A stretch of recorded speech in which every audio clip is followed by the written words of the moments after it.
What's up, QAA listeners? The fun games have begun. I found a way to connect to the internet. I'm sorry, boy. Welcome, listener, to Premium Chapter 162 of the QAnon Anonymous podcast, the American Trucker Convoy episode. As always, we are your hosts, Jake Rakotansky, Julian Field, and Travis View. No sooner had Jake returned than we had an assignment for him.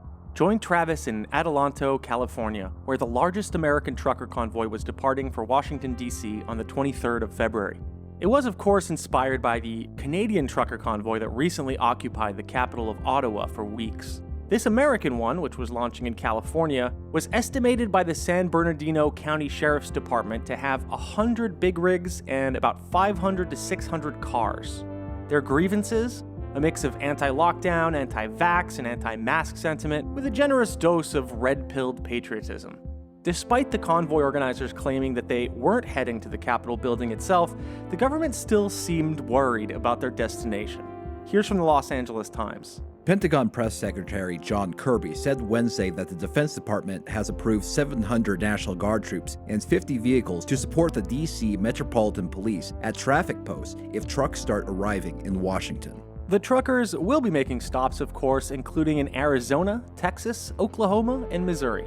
They've actually already passed Arizona, as just yesterday, on February 25th, our friend Troy Casey, aka the Certified Health Nut, headed out to an overpass where he met up with maybe about 50, 60 people cheering the passing vehicles. Surprising even me, because this is a weird coincidence, a guy with a Ron Watkins hat, you know, that green hat that he printed for his campaign, briefly spoke to Troy on camera, explaining that he was there capturing footage for a channel called Q, The More You Know, on Tora 3, which of course is the Watkins streaming platform, and that's the channel run by their flunky D. Stevens, on which they appear a bunch. So, you know, he also mentioned, hey, I'm here to support my friend who's running for Congress, that's why I won't be traveling with the truckers, you know. So we just have people meeting out in the wild now at these Pilled events, which is great. Troy also harassed a New York Times reporter on that overpass, following her around and haranguing her, pointing her out to the other audience members, and of course, just being a general dickhead. To find out more about the California vibes on the ground and what might come of the American obsession with having their own trucker convoy, I'm now going to throw to our intrepid duo of field podcasters who attended the kickoff. Boys?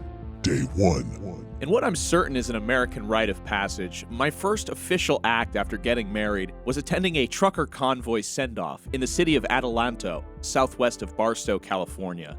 I left at approximately 9 a.m. Tuesday morning, with about a 2.5-hour drive ahead of me. Travis would be meeting me at a burger joint called Bravo Burgers that he said was close to the stadium where the staging was to take place. I was bundled up tight.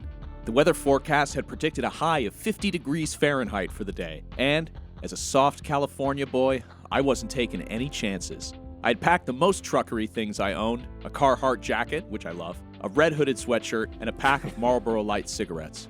I was a little nervous, but not as bad as previous outings. I had been inspired by our past interview with John Ronson, who has embedded himself with many groups whose politics are opposite from his own. Perhaps over these next 2 days, I could adopt his sense of wonderment and leave my own anxieties warm in bed back in Los Angeles. Easier said than done, as about an hour into the drive, I found myself having to go to the bathroom very suddenly. After stopping at 3 different places that did not have public restrooms, I finally was directed to a Target brand store, for which I was grateful. Okay, so the first reporting here is that Jake tried to find a bathroom. No, listen. We bring you the most up-to-date information on Jake's pissing and shitting. Mostly the latter in this case. Easier said than done, because my scrotum started itching 1 hour into the trip. I was having tummy troubles, and it's, due to COVID, it's really hard to find people that'll let you use their bathroom. So Listen, other journalists don't tell you about when they shit. This is the kind of information you can only get on the QAnon Anonymous podcast. I do think that stool softness should be included, Jake. You're not being very comprehensive here. Back in the car, I listened to some podcasts I had been meaning to catch up on. It was a little after noon when I drove past the dusty sign welcoming me to Adelanto. The city of possibilities, it read. As I glanced out my window at miles of desert, track housing, and fast food chains, I felt bad for whoever had made the sign. Bravo Burger was hopping. The parking lot was mostly full, and dozens of cars had given up on the lot entirely and parked their vehicles across large swaths of cold sand. My car, which is not an SUV or pickup truck, seemed to stick out like a sore thumb. My lack of patriotic flair was also apparent. For some reason, I imagined Travis waiting alone at a table in the burger joint, my CIA handler, impatiently waiting with today's op. I entered the burger place. It was mostly filled with what struck me as the real men and women of America. Ball caps with sports teams and flags on them, worn-in work jackets and mud-caked boots. Some women were sporting bedazzled red, white, and blue denim. I had not worn my mask into the restaurant so as to not give myself away, but my sheer soyness was detectable from across the room. I felt the eyes on me, even if they weren't. Every single person in this place could kick my ass, guaranteed. To make matters worse, no Travis View in sight. I think this is just the script of Dumb and Dumber? Are you about to get your ass kicked in a bathroom stall? No, fortunately that did not happen. My safety remains intact. Kick his ass, Seabass! I texted Travis and he emerged from his vehicle. With his rugged good looks and threatening facial hair, I felt being seen with him would up my cred. I hoped, at least. We entered the restaurant together and ordered a couple of burgers. They were good. The fountain machine only carried Pepsi products. The day was off to a bad start. My God. After lunch, we walked across a small street where the stadium was located. About a dozen big rigs with signs and flags were lined up in the stadium parking lot. One of them had a bright pink cab that I thought was interesting. Others had messages written on them in Sharpie, wishing the drivers a safe journey. A handful of merch stands were set up. From what I could tell, they were mostly selling flags, t-shirts, pins, hats, the usual fare. New to the merch and flag scene were Canadian flags and shirts. Some were amalgamations that contained both the stars and stripes and the Canadian maple leaf on the same flag. Telling you, Canada's cool again. The majority of the content printed had strong anti-vaccine messaging, as well as about 40 different designs with some variation of Let's Go Brandon. I have to say, most of the signage and sentiment on the scene was rooted in Let's Go Brandon. I saw one QAnon t-shirt, but it was interesting to see the once powerful, mysterious Q clearance operator traded for essentially, tee-hee, we're not going to say the bad word. They still say the bad word. Troy interviewed this older lady who just had a Fuck Joe Biden hat who explained she had printed both Fuck Joe Biden and Let's Go Brandon, but was wearing the quote-unquote more hardcore one. There were maybe 75 people at the staging event on Tuesday. Some appeared to be family and friends of the truckers, others appeared to be organizers, unloading bags of snacks and supplies. And then, of course, the rest had cameras, documenting the event for various outlets, myself included. I watched as a man in a Michael Myers mask and Ryan Gosling Drive-style jacket step out of his car and produce a large sign that read, "Where is Trudeau?" What the fuck? You're in fucking California. I love how, what a bizarre cultural nightmare is this. I think this was supposed to reference like the "Where is Biden" meme from when I guess Biden didn't show up to campaign events much during the campaign, but he's wearing a mask from a horror series and he's referencing the Canadian Prime Minister. It's just everything's mixed until it's totally incoherent. Truck Fudo.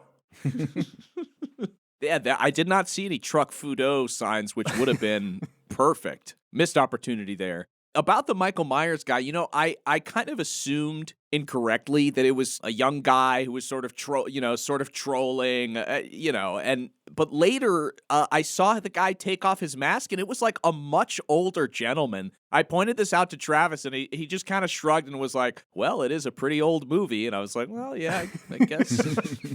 Yeah, wear the Scream mask and we can talk about, Gen X. So the Michael Myers guy took a couple photographs with attendees and then walked menacingly over to a small crowd of people who had gathered around an open truck container. They were all kind of craning to look inside. So I was like, oh, something must be going on in here. But I looked inside and all I could see was some pallets of water. So nothing too exciting. Then I realized a woman was sitting on the edge of the freight container, videotaping a man in a headset at the front of the small crowd, either a trucker himself or one of the coordinators. He was on a live stream. The man answered a couple of questions and then asked for someone to lead the group in a prayer. Even at this early point, my fingers were freezing, and so were Travis's ears. He had brought a ball cap that indeed looked the part, but was being blown off of his head every time a gust of wind swept through the parking lot. We decided to take a break in search of some warmer gear at a nearby gas station. The The first gas station didn't sell hats, but they did sell those knockoff Oakley-type shades that seemed much more appropriate than the J. Crew sunglasses I was wearing. I purchased them on the company card. Oh my god. Travis bought a Monster Energy drink. Good. The next place we stopped was one of the weirdest smoke shops I have ever been to in my life. The store was in complete disarray, with debris scattered over the unfinished floors. Sure, they had bongs and hookahs and cigarettes, vape devices, but there was also hardware, plumbing supplies, and a collection of melee weapons. Yeah, it was. Like, they had samurai swords and this giant broadsword in a glass case. My god. A true gamer shop. It was wild. And so it turned out that this place also sold beanies, but they all had on them a national flag that was unrecognizable to Travis and me. We decided that anything less than the American or Canadian flag might draw suspicion, so we moved on.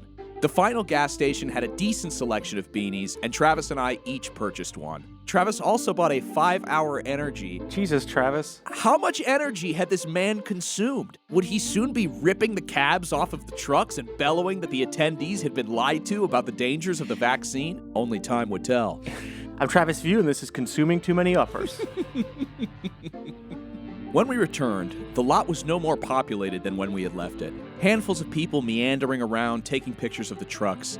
I now noticed a group of about 5 guys wearing Proud Boys Bakersfield shirts acting as security alongside the event staff. A camera crew with Reuters printed on their microphone covers was interviewing Brian Bass, who is one of the co-organizers of the People's Convoy. You have been listening to a sample of a premium episode of QAnon Anonymous. We don't run any advertising on the show, and we'd like to keep it that way. For $5 a month, you'll get access to this episode, a new one each week, and our entire library of premium episodes. So head on over to patreon.com/QAnon Anonymous and subscribe. Thank you. Thanks. I love you. Jake loves you.